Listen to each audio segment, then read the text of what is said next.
Before we start, I know this is Chadwick Boseman's last role, but I'm gonna be honest about what I think about this episode. I'm not gonna hold back. They dedicated this episode to him at the end, by the way. I wanted to get that out of the way so I could do a normal review. Now back to your regularly scheduled program. Marvel Studios' What If continues to address the hard-hitting questions surrounding the MCU, like, what if Star-Lord was black? The episode starts out with the same monologue from the Watcher that started episode 1. The title screen pops up, and he starts talking again.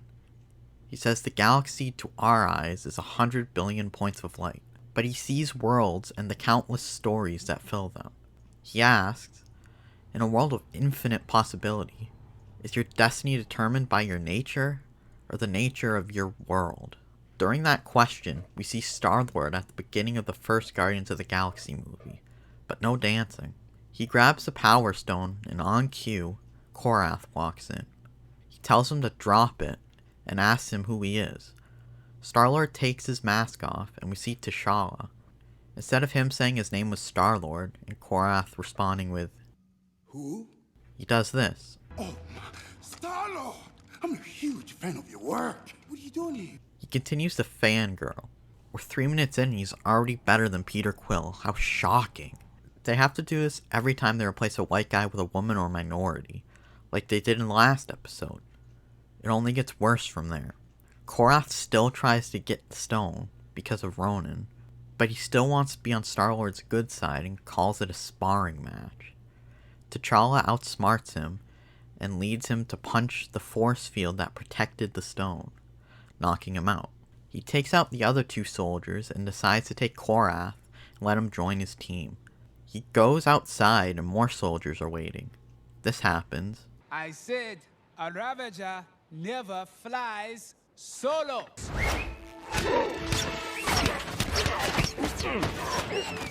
And we see Yondu. T'Challa convinces him to use the stone to jumpstart the Krillorians' dying star to save their system from extinction, because he's the nicest and bestest Ravager ever. The Watcher says, although our hero's destiny might lie in the stars above, the beginning of his journey was much more down to earth. Get it? Down to earth? He used to be on Earth and now he's in the galaxy above? Yup. We go to Wakanda in 1988 and meet a young T'Challa. He wants to go beyond Wakanda. His father T'Chaka says he understands, but all he'll find out there is destruction and pain. Cut to young T'Challa playing with his spear. He throws it through the barrier, so he goes to retrieve it. When he goes, the Ravagers pick him up. Kraglin and Taserface take him to Yondu, and he tells them they got the wrong kid. He asks T'Challa what he was doing out there. He tells him he was exploring the world. Yondu says this. "Sounds fun, but why stop at one world, huh? When we can show you all of them." Cut to 20 years later, which is present day in this episode. They enter our club and joke around. Side note, there's a female Ravager that I'm pretty sure didn't exist before, and she has the SJW haircut. To be fair, they all have weird haircuts, but it's always the same one. But back to the episode. While they're joking around, Korath asks him, ready? How he stopped Thanos from decimating half of the universe. Thanos comes up behind him. Both him and T'Challa say this. "I'm a big enough man to admit when I'm wrong. T'Challa here showed me there was more than one way to reallocate the universe's resources." Sometimes the best weapon in your arsenal is just a good argument. He still believes his argument isn't without merits and is efficient. So T'Challa's Star-Lord is so amazing that he stopped Thanos by talking to him. Fuck off. Many of our heroes in Avengers Infinity War tried to reason with him, and it did nothing. You're telling me T'Challa was able to get through to Guardians of the Galaxy 1 Thanos, who, judging by Avengers Endgame, is more ruthless? Go fuck yourself, Marvel. Anyway. T'Challa goes up to the bar, and we see Drax, who, by the way, is voiced by Fred Tatasciore. According to Dave Bautista, Marvel never asked him to come back for this, which is kinda shitty. Drax is a bartender now. T'Challa tries to pay with a card, but they only take cash. He realizes it's him and says this. "Wait, you are the Star-Lord." You saved my home world from a Kree invasion. All in a day's work. No, it took several days. 6, in fact. Let us take a picture to send to my wife and daughter. So now T'Challa is so amazing that he saved Drax's family and planet, which nobody else could. Fuck off. They take a picture, and he says T'Challa didn't look good. Drax wants to take another one, but a woman comes up behind him and says this. I don't know. He looks pretty good from where I'm standing. Nebula. Hey, Cha-Cha. We find out it's Nebula. So T'Challa also saved her from being tortured too. Fan-fucking-tastic. At least she's actually an attractive woman though. I couldn't believe it. If they were gonna pull that shit, at least they gave us something. They sit down and talk. She sees his necklace from Wakanda and asks him if he ever thinks about going back. He says Wakanda was destroyed. She tells him she has a job for him. They go to the ship and she tells them about the Embers of Genesis. It's nutrient-rich cosmic dust from an ancient supernova. It can terraform entire ecosystems. With 1 ounce, you can heal a dying planet in minutes. With the amount they can get, they can feed billions of people on millions of worlds and eradicate hunger across the galaxy. They have to take it from the Collector, who's the most ruthless kingpin in the intergalactic underworld now. Yondu says they won't do it as long as the Collector is involved and walks away. T'Challa finds Yondu and is able to convince him. While they were talking though, Yondu says this. We steal from the rich and give to the poor. Just like that Earthling folk hero of yours, right? Robin Leach. Robin Hood. Whatever. That's our racket. So the Ravagers are now Robin Hood. Great. Also, I don't think T'Challa would know about Robin Hood, especially when his father didn't want him to know about the outside world. They travel to nowhere. We find out that the Black Order is now working for the Collector. Nebula and Yondu pose as sellers of the Power Stone, and T'Challa hides inside of a crate. Proxima Midnight tries to do a security scan on the crate, but Thanos and Korath distract them by fighting. T'Challa gets out and starts searching for the Embers, while Nebula and Yondu go to distract the Collector. While T'Challa searches, he sees Cosmo the Space Dog, and he also finds Howard the Duck. T'Challa asks him where the Embers are, and he tells him, but it's complicated, so he lets Howard the Duck out and tells him to show him the way. Proxima Midnight electrocutes Thanos, Korath, and the rest of the people out there fighting by jumping and smashing her staff on the ground. She realizes it's the Ravagers and tells her people it's a diversion and says to sound the alarms and lock down the building. T'Challa slides under a metal door as it's closing and goes into another room. As he runs, his necklace flashes.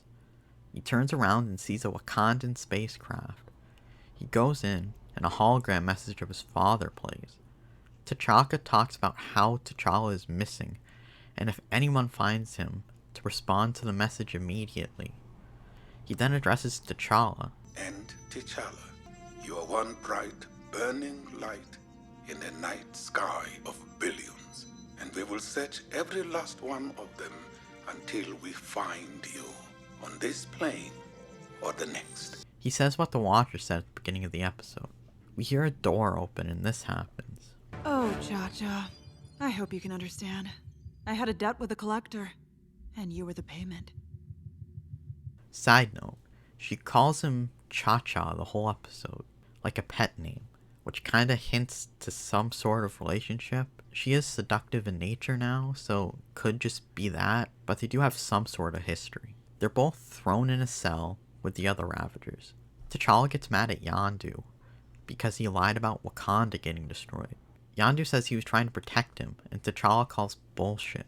Yondu then tries to tell him that T'Challa is just like him and he belongs with them, not in Wakanda.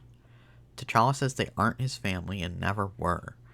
Corvus Glaive tells T'Challa the Collector's waiting for him and knocks him out. He wakes up in a cage/display case, or whatever you want to call it.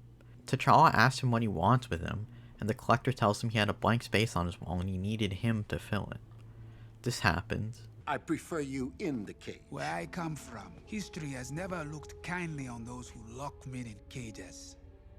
Not sure if that's supposed to be in reference to anything that happened recently or not, but I wouldn't rule it out. But for some reason that line got to Karina. Cut to Nebula arriving at the cell with the Ravagers.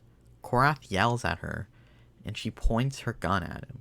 She turns around and shoots Corvus Glaive in the chest, killing him, even though it probably shouldn't have.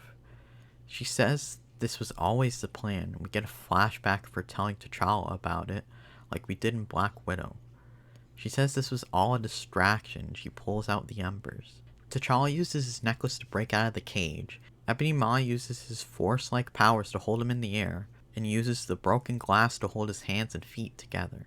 Karina shoots Ebony Maw in the back and kills him, setting T'Challa free. She tells him this. I liked that thing you said about not locking people in cages. Thank you. I am forever in your debt. And after hearing that again, I think it was referring to recent events, but he thanks her. He runs, and the Collector punches him with a big rock arm he put on, which he says he got off a Cronin. He pulls out a wall with a bunch of weapons, including Captain America's shield, Thor's hammer, and Hela's helmet. He decides to use Hela's helmet. T'Challa is able to get it, but he uses a button on his gauntlet to get it back. He hits T'Challa with a throwing knife in his shoulder and pins him to the cage. The others are running, while soldiers, Cull Obsidian, and Proxima Midnight are chasing them. Thanos tells them to go, and this happens. Get to the ship! Are you crazy? You'll never take them yourself. Not crazy. Mad. The only glimpse of the real Thanos we get. He takes out the soldiers, but is getting beat up by Cull Obsidian and Proxima Midnight, and screams, which alerts Nebula. Cut back to the Collector and T'Challa. The Collector tells T'Challa that he abandoned his family, and his new family abandoned him. Then this happens. A Ravager never flies solo. Ain't no way in hell I was gonna leave here without my kid. Yondu uses his arrow, but the Collector grabs it and breaks it. Cut back to Thanos getting destroyed. Nebula comes back and shoots Proxima Midnight. When Cull Obsidian grabs her, she uses some of the embers and Cull Obsidian swallows it. A giant vine grows out of him, killing him. They run and the vine grows under Proxima Midnight and shoots her in the air. We don't see her die, but we just hear her yell fade. They get on the ship and leave. Cut back to Yondu getting beat up. T'Challa pulls the knife out and punches the Collector in the face. They double team him, but he knocks both of them down. They decide to use a plan called Sticky Fingers. Yondu charges, but the Collector grabs him and punches him repeatedly and throws him to the ground. He goes to hit a button on his gauntlet, but Yondu took it. He uses it to open a cage, and T'Challa kicks him into it. They give the gauntlet to Karina and leave. She opens all the other cages and they go after him. T'Challa and Yondu get in the Wakandan spacecraft and fly away. On a hologram call, Nebula says all the crew members are accounted for by some miracle, and T'Challa tells her they'll meet at the rendezvous point. Cosmo the space dog then appears and licks him. Yondu tries to apologize, but T'Challa tells him that there's no need. He wanted to see the world, and he showed him the universe. They all go to Wakanda. T'Chaka is happy to see him, and T'Challa introduces them to each other. They have a party. T'Chaka asks Yondu how T'Challa ended up on his spaceship, and this happens. Funny story, Your Highness. You see, I took this job and... I was lost, Baba. Yondu found me. The Watcher says, from one family reunion to another, and we cut to Peter Quill mopping the floor at a Dairy Queen while he's listening to 80s music. He turns around and this happens. Sorry, we're closed. What, Peter? Can't spare a little time for dear old Dad? The Watcher says, too bad this might spell the end of the world, but that's a story for another day. And that's the episode. If this was a standalone and the MCU didn't even exist, then this might have been a decent episode. He solved all the MCU's problems pretty much, except ego. This was exactly like I said it was going to be. What if Star-Lord was black? They had to make him the bestest ever. They always have to be better than the straight white man, no matter what. Doesn't matter how much sense it makes or how bad it is. This was such a pointless episode. Nobody asked this question. It was so random. It was only to race swap him. Some of the acting was fine, but others were bad. Michael Rooker was terrible. He sounded nothing like Yondu even though he plays him. He was always going in and out of the accent the whole time and it was really distracting. Josh Brolin has a similar issue. He didn't sound like Thanos at all for most of it, and he was flat for most of the time. His character was terrible too. He would never have been convinced to turn. Many of the heroes tried to convince him, and he even killed his own daughter to complete the mission. There's no shot that T'Challa would have convinced him. What they did to him was criminal. Now, Korath was fine voice acting wise, but his character was a complete joke. He was just a fanboy the whole episode. Others were fine though. Chadwick Boseman was good. He sounded like T'Challa and didn't change for the animation. His character was a Gary Stu though. He just fixed everything. It was the bestest ever. Karen Gillan was good too. They changed the character of Nebula, but she adapted to it. She was seductive, which was fit for the character, and they actually made her attractive. I was shocked. Most of them change how they voice the characters for the animation when they don't need to, and it's really distracting. The Ravagers are a joke in this. They're Robin Hood now. It completely goes against the name Ravagers. They also wouldn't have changed. It's absurd. This episode completely disrespects the MCU and the characters involved. The show is supposed to be about interesting alternate decisions and the consequences for those decisions, not about race and gender swaps. The first 2 episodes are about doing that to 2 of the MCU's most toxic straight white male characters. Not to mention, we're getting Lady Thor in Thor Love and Thunder. The series so far is just a way to push their agenda even more, while avoiding consequences for doing so, since it's supposed to be in alternate realities. There's really not a lot to say about this episode, other than it's pointless and disrespectful to the source material. There's nothing interesting about it, but it wasn't woke though. The only thing that may have been were the lines about people in cages, but that's up to interpretation. Thanks for watching. Like the video if you liked it, subscribe if you want to see more, comment, share. I have another channel called Thoughtful Outlaw Sports where I talk about basketball, baseball, football, and anything else sports related I'm interested in. So check it out if you're interested. I'll see you next time. Bye bye.